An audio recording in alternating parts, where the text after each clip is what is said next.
ಅನುದಾನ ರಹಿತ ಶಾಲಾ ದೈಹಿಕ ಶಿಕ್ಷಣ ಶಿಕ್ಷಕರ ಸಂಘ ಬೆಂಗಳೂರು ಉತ್ತರ ಜಿಲ್ಲೆ ವಲಯ 2 ಸುಬ್ಬರೆಡ್ಡಿರವರ ಅಧ್ಯಕ್ಷತೆಯಲ್ಲಿ ಸಂಘದ ವಾರ್ಷಿಕ ಸಭೆ, ಪ್ರತಿಭಾ ಪುರಸ್ಕಾರ ಹಾಗೂ ನಿವೃತ್ತಿ ದೈಹಿಕ ಶಿಕ್ಷಣ ಶಿಕ್ಷಕರಿಗೆ ಅಭಿನಂದನಾ ಸಮಾರಂಭವನ್ನು ಮತ್ತಿಕೆರೆಯಲ್ಲಿರುವ ಅಶ್ವಿನ್ ವಿದ್ಯಾಲಯದಲ್ಲಿ ಏರ್ಪಡಿಸಲಾಗಿತ್ತು.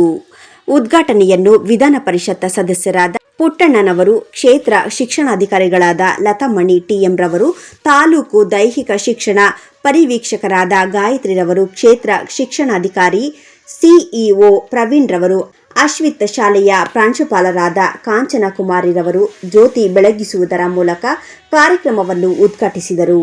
ವಿದ್ಯಾರ್ಥಿಗಳಿಗೆ ಹಾಗೂ ನಿವೃತ್ತಿ ಶಿಕ್ಷಕರಿಗೆ ಗೌರವಿಸಲಾಯಿತು.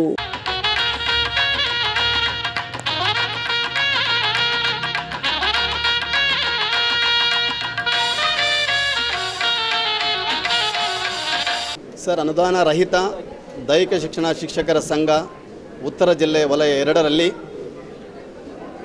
ಯಾವ ಜಿಲ್ಲೆಯಲ್ಲಿ ಮಾಡದೇ ಇರತಕ್ಕಂಥ ಕಾರ್ಯ ಈ ಒಂದು ಉತ್ತರ ವಲಯದಲ್ಲಿ ಈ ದಿವಸ ನಾವು ಹಮ್ಮಿಕೊಂಡಿದ್ದು, ವಿಧಾನ ಪರಿಷತ್ತಿನ ಸದಸ್ಯರಾಗಿರ್ತಕ್ಕಂಥ MLC ಆಗಿರ್ತಕ್ಕಂಥ ಪುಟ್ಟಣ್ಣ ಸರ್ ಅವರು ಕೂಡ ನಮ್ಮ ಈ ಒಂದು ಕಾರ್ಯಕ್ರಮಕ್ಕೆ ಆಗಮಿಸಿ ನಮ್ಮ ಈ ಒಂದು ಸಂಘದ ಈ ಒಂದು ದಿವಸದ ಸಮಾರಂಭದ ಉದ್ಘಾಟನೆಯಲ್ಲಿ ಭಾಗವಹಿಸಿ ಅವರು ಮುಂದಿನ ದಿನಗಳಲ್ಲಿ ಇನ್ನೂ ಹೆಚ್ಚಿನ ರೀತಿಯಲ್ಲಿ ನೀವು ಮಕ್ಕಳಿಗೆ ಪ್ರೋತ್ಸಾಹ ಕೊಡಿ, ನಿಮ್ಮ ಜೊತೆಗೆ ನಾವು ಇರ್ತೀವಿ ಅಂತಂದೇಳಿ ಅವರು ಉದ್ಘಾಟನೆಯನ್ನು ಭಾಷಣ ಮಾಡಿ ಅವರು ಹೊರಟಿರ್ತಾರೆ ಸರ್. ಕಾರಣಾಂತರಗಳಿಂದ, ಯಾಕೆಂತಂದರೆ ಇವತ್ತು ಮಹಿಳಾ ದಿನಾಚರಣೆ ಇರೋದರಿಂದ ಅವರು ಬಹಳ ಬೇಗ ಹೊರಟರು. ಮತ್ತು ತದನಂತರ ನಮ್ಮ ಕ್ಷೇತ್ರ ಶಿಕ್ಷಣಾಧಿಕಾರಿಗಳಾಗಿರ್ತಕ್ಕಂಥ ಲತಾ ಮೇಡಮ್ ಅವರು ಕೂಡ ಬಂದಿದ್ದರು. ನಮ್ಮ ತಾಲೂಕಿನ ದೈಹಿಕ ಶಿಕ್ಷಣ ಪರಿವೀಕ್ಷಕರಾಗಿರ್ತಕ್ಕಂಥ ನಮ್ಮ ಗಾಯತ್ರಮ್ಮ ಮೇಡಮ್ ಕೂಡ ಇನ್ನೂ ಇಲ್ಲೇ ಇದ್ದಾರೆ. ಈ ದಿವಸ ಅನೇಕ ರಾಜ್ಯ ಮಟ್ಟ ಮತ್ತು ರಾಷ್ಟ್ರ ಮಟ್ಟದಲ್ಲಿ ಪಾರ್ಟಿಸಿಪೇಟ್ ಮಾಡಿರ್ತಕ್ಕಂಥ ಭಾಗವಹಿಸಿರ್ತಕ್ಕಂಥ ಕ್ರೀಡಾಪಟುಗಳಿಗೆ ಒಂದು ಸನ್ಮಾನ ಸಮಾರಂಭವನ್ನು ಕೂಡ ನಾವು ಮಾಡಿದ್ವು.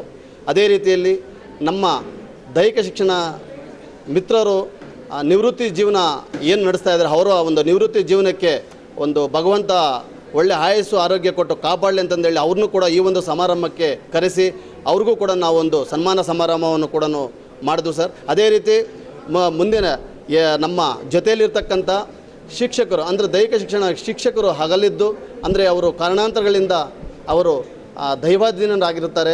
ಅವರ ಕುಟುಂಬಗಳನ್ನು ಕೂಡ ನಾವು ಈ ಒಂದು ವೇದಿಕೆಗೆ ಕರೆದು ಅವ್ರಿಗೂ ಕೂಡ ನಮ್ಮ ಸಂಘದಿಂದ ಒಂದು ಒಂದು ಕಾಣಿಕೆಯನ್ನು ಕೂಡ ನಾವು ಅವರಿಗೆ ನೀಡಿರುತ್ತೇವೆ. ಮುಂದಿನ ದಿನಗಳಲ್ಲಿ ಇನ್ನೂ ಹೆಚ್ಚಿನ ರೀತಿಯಲ್ಲಿ ನಮ್ಮ ಕ್ರೀಡಾಪಟುಗಳಿಗೆ ರಾಜ್ಯ ಮಟ್ಟ, ರಾಷ್ಟ್ರ ಮಟ್ಟದಲ್ಲಿ ಮತ್ತು ಅಂತಾರಾಷ್ಟ್ರೀಯ ಮಟ್ಟದಲ್ಲಿ ಭಾಗವಹಿಸಲಿಕ್ಕೆ ನಮ್ಮ ಸಂಘದಿಂದ ಅನೇಕ ಅವರಿಗೆ ಏನು ಪ್ರೇರೇಪಿಸಬೇಕು, ಏನು ಉತ್ಸಾಹ ಬೇಕು, ಏನು ಹುಮ್ಮಸ್ಸು ಬೇಕು ನಮ್ಮ ಸಂಘದಿಂದ ಮಾಡಲಿಕ್ಕೆ ನಾವೆಲ್ಲರೂ ಕೂಡ ನಮ್ಮ ಈ ಅನುದಾನ ರಹಿತ ದೈಹಿಕ ಶಿಕ್ಷಣ ಶಿಕ್ಷಕರ ಸಂಘದಿಂದ ನಾವು ಕಾರಣಭೂತರಾಗಿದ್ದೀವಿ ಸರ್. ನಾವು ಈ ಒಂದು ಸಂಘ ಬಹಳ ಯಶಸ್ವಿಯಾಗಿ ನಡೆದಿದೆ. ಇದೇ ರೀತಿ ಮುಂದಿನ ದಿನಗಳಲ್ಲಿ ಕೂಡ ನಾವು ಜಿಲ್ಲಾ ಮಟ್ಟ ಮತ್ತು ರಾಷ್ಟ್ರ ಮಟ್ಟದಲ್ಲಿ ಮಾಡಲಿಕ್ಕೆ ನಾವು ತಯಾರಿ ನಡೆಸ್ತಾ ಇದ್ದೀವಿ ಸರ್. ಧನ್ಯವಾದಗಳು. ಮೊದಲನೆಯದಾಗಿ ಎಲ್ಲರಿಗೂ ಮಹಿಳಾ ದಿನಾಚರಣೆಯ ಪ್ರಯುಕ್ತ ಇಲ್ಲಿ ಎಲ್ಲ ನೆರೆದಿರ್ತಕ್ಕಂಥ ಎಲ್ಲ ಮಹಿಳೆಯರಿಗೆ ಶುಭಾಶಯಗಳನ್ನು ಕೋರ್ತಾ ಇದ್ದೇನೆ. ಈ ಸಂಘದ ವತಿಯಿಂದ ಮಾಡ್ತಿರೋ ಅದ್ಭುತವಾದ ಕಾರ್ಯಕ್ರಮಗಳನ್ನು ಹಮ್ಮಿಕೊಡ್ತಾ ಇದ್ದಾರೆ. ಇದು 6ನೇ ವರ್ಷಕ್ಕೆ ಕಾಲಿಡ್ತಾ ಇದೆ. ಯಾಕೆಂದರೆ ಪ್ರತಿಭೆಗಳನ್ನು ಗುರುತಿಸುವಂಥ ಕೆಲಸ ಮಾಡ್ತಾ ಇದೆ ಇಲಾಖೆ. ಜೊತೆಯಾಗಿ ಸಂಘದಿಂದನೂ ಒಳ್ಳೆಯ ಕಾರ್ಯಗಳನ್ನು ಮಾಡ್ತಾ ಇದ್ದಾರೆ.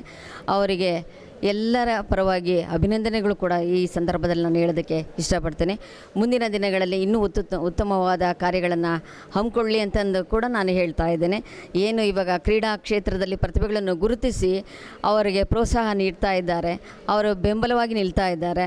ಅದಕ್ಕೆಲ್ಲ ಕಾರಣಕರ್ತರಾದ ನಮ್ಮ ಆತ್ಮೀಯ ದೈಹಿಕ ಶಿಕ್ಷಣ ಶಿಕ್ಷಕ ಮಿತ್ರರು ಕೂಡ. ಯಾಕಂದರೆ ಅವರು ಇಲ್ಲ ಅಂತಂದರೆ ಯಾವ ಒಂದು ಮಗುನೂ ಕೂಡ ನಾವು ಮುಂದೆಗೆ ಈ ಕ್ರೀಡಾ ಕ್ಷೇತ್ರದಲ್ಲಿ ಬೆಳೆಸೋದಕ್ಕೆ ಸಾಧ್ಯ. ಏಕೆಂದರೆ ಬಾಯಲ್ಲಿ ಹೇಳ್ಬೋದು, ನೀನು ಇಂಥ ಆಟ ಆಡು, ಈ ಆಟ ಆಡು ಅಂತ. ಅದಕ್ಕೆ ಕೌಶಲ್ಯ ಭರಿತವಾಗಿ ಅವ್ರನ್ನ ತರಬೇತಿ ನೀಡುವಂಥ ಕೆಲಸ ನಮ್ಮೆಲ್ಲ ಶಿಕ್ಷಕರು ಮಾಡ್ತಾ ಇದ್ದಾರೆ. ಅವರಿಗೆ ಇಲಾಖೆ ವತಿಯಿಂದ ಮಗದೊಮ್ಮೆ ಅಭಿನಂದನೆ ಕೂಡ ಹೇಳ್ತಾ ಇದ್ದೇನೆ. ಈ ಸಂಘ ಮುಂದೆ ಉನ್ನತ ಮಟ್ಟಕ್ಕೆ ಹೋಗಲಿ, ಉತ್ತಮವಾದ ಸಾಧನೆಯನ್ನು ಇನ್ನೂ ಮಾಡಲಿ ಅಂತ ಕೂಡ ನಾನು ಈ ಸಂದರ್ಭದಲ್ಲಿ ಹೇಳ್ತಾ ಮಾತಾಡೋಕ್ಕೆ ಅವಕಾಶ ಕೊಡಿದೆ. ಧನ್ಯವಾದಗಳು. ರಾಷ್ಟ್ರ ಹೆಣ್ಣು ಮಕ್ಕಳ ದಿನ, ಅವರೆಲ್ಲರೂ ಕೂಡ ಶುಭಾಶಯ ಕೋರ್ತಾ, ಅನುದಾನ ರಹಿತ ದೈಹಿಕ ಶಿಕ್ಷಣ ಶಿಕ್ಷಕರ ಸಂಘ ಬೆಂಗಳೂರು ಉತ್ತರ ವಲಯ 2 ಇದು ಸತತವಾಗಿ 3 ವರ್ಷಗಳ ಕಾಲ ವಿಶೇಷವಾದ ಕಾರ್ಯಕ್ರಮನ ಹಮ್ಮಿಕೊಂಡ್ಬರ್ತಾ ಇದೆ. ವಿಶೇಷ ಅಂದರೆ ಯಾವ ಕ್ಷೇತ್ರದಲ್ಲಿ ಯಾರೋ ಸಾಧನೆ ಮಾಡಿದ್ದಾರೆ, ಸಾಧನೆ ಮಾಡಿರ್ತಕ್ಕಂಥ ಸಾಧಕರಿಗೆ ಕರೆದು ಪುರಸ್ಕಾರ ಮಾಡ್ತಕ್ಕಂಥದ್ದು ವಿಶೇಷ. ಜೊತೆಯಲ್ಲಿ ಅವರ ಸಾಧನೆಗೆ ಒಂದು ಒಂದು ನವಿಲ ಗರಿ ಇದ್ದ ಹಾಗೆ, ಕಿರೀಟಕ್ಕೆ ಒಂದು ಗರಿ ಸೇರಿದ ಹಾಗೆ ಅಂಥದ್ದಲ್ಲಿ ಜೊತೆಯಲ್ಲಿಯೇ ಯಾವ್ಯಾವ ದೈಹಿಕ ಶಿಕ್ಷಕರು ನಿವೃತ್ತರಾಗ್ತಾರೆ, ನಿವೃತ್ತಂತಹ ವೃತ್ತಿಯಿಂದ ನಿವೃತ್ತಿ ಆಗಿರಬಹುದು, ಆದರೂ ಕೂಡ ಅವ್ರನ್ನ ಕರೆಸಿ ಸನ್ಮಾನ ಮಾಡ್ತಕ್ಕಂಥದ್ದು. ಹಾಗೆಯೇ ಈ ಒಂದು ಲೋಕದಿಂದ ಬಿಟ್ಟೋಗಿರ್ತಕ್ಕಂತಹ ದೈಹಿಕ ಶಿಕ್ಷಕ ಇದ್ದರೆ ಆ ಶಿಕ್ಷಕನ ಮನೆಗೆ ಅಂದರೆ ಅವರ ಕುಟುಂಬಕ್ಕೆ ತಮ್ಮ ಕೈಲಾದಂತಹ ಸಹಾಯ ಮಾಡ್ತಾ ಬಂದಿರತಕ್ಕಂಥದ್ದು ವಿಶೇಷವಾಗಿದೆ. ಇದು ಅಸಾಧಾರಣ ಕಾರ್ಯ. ಯಾವುದಕ್ಕೂ ಒಬ್ಬರು ನೇತಾರ ಇರಬೇಕು, ಜೊತೆಯಲ್ಲಿ ಆ ನೇತಾರರ ಜೊತೆಯಲ್ಲಿ ಸಹಕಾರ ಕೊಡ್ತಕ್ಕಂತಹ ಬಳಗ ಇರಬೇಕು. ಅಂತಹ ಬಳಗ ಇದ್ದರೆ ಇಂತಹ ಯಶಸ್ವಿಯಾದಂಥ ಕಾರ್ಯಗಳನ್ನ ಮಾಡಲಿಕ್ಕೆ ಸಾಧ್ಯ ಆಗತ್ತೆ ಅಂತ ನಾನು ನಂಬಿದ್ದೇನೆ. ಇಂತಹ ಉತ್ತಮವಾದ ಕಾರ್ಯ ಮಾಡ್ಕೊಂಬಂದಿರತಕ್ಕಂತಹ ಅನುದಾನ ರಹಿತ ಶಾಲಾ ದೈಹಿಕ ಶಿಕ್ಷಕರ ಸಂಘ ಸಾಧನೆ ಮಾಡ್ತಾಯಿದೆ. ಈ ಸಾಧನೆ ಇನ್ನೂ ಉತ್ತಮಕ್ಕೆ ಹೋಗಲಿ, ಮೇರು ಪರ್ವತದಂತೆ ಹೆಚ್ಚಿನ ಹೆಸರು ಗಳಿಸಲಿ, ಜೊತೆಗೆ ಎಲ್ಲರಲ್ಲೂ ಒಂದಾಗಿ ಅವರಲ್ಲಿ ಇವರನ್ನು ಗುರುಸಲಿ ಅಂತ ಹೇಳ್ತಾ ನಾನು ಅವರಿಗೆ ಶುಭವನ್ನು ಕೋರ್ತಾ ಇದ್ದೀನಿ. ಧನ್ಯವಾದಗಳು.